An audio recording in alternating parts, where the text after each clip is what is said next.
DSC preparation కి మిగిలిన తక్కువ సమయాన్ని డిఎస్సి 2024 యాప్ లేదా DSC2024.com తో జాబ్ ని సాధించండి.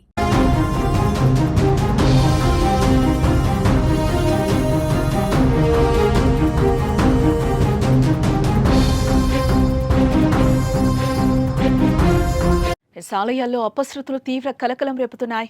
ఇటీవల ఆంధ్రప్రదేశ్లోని సింహాచలం ఆలయంలో గోడకూలి 8 మంది భక్తులు మరణించిన ఘటన మరొక ముందే గోవాలో తీవ్ర విషాదం చోటు చేసుకుంది.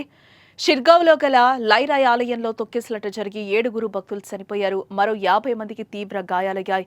వారిని ఆసుపత్రికి తరలించి చికిత్స అందిస్తున్నారు. గాయపడిన వారిలో పలువురు పరిస్థితి విషమంగా ఉండడంతో మృతుల సంఖ్య పెరిగే అవకాశం కనిపిస్తోంది. శనివారం తెల్లవారుజామున ఈ ఘటన చోటు చేసుకుంది. నార్త్ గోవా డిస్ట్రిక్ట్ ఆసుపత్రిలో చికిత్స పొందుతున్న బాధితులను గోవా ముఖ్యమంత్రి ప్రమోద్ సావంత్ పరామర్శించినట్లుగా సమాచారం. ఇక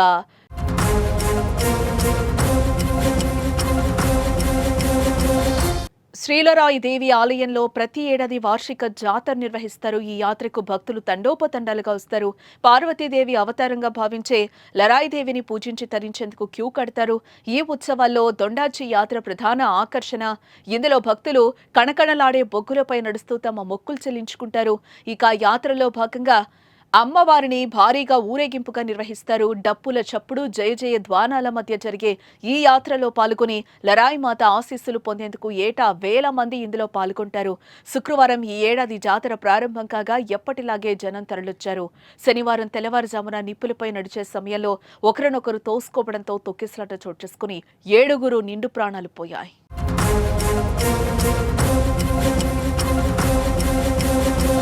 ఎమర్జెన్సీ సర్వీసెస్ సిబ్బంది, పోలీసులు ఘటనా స్థలానికి చేరుకుని పరిస్థితిని అదుపు తెచ్చేందుకు ప్రయత్నించారు.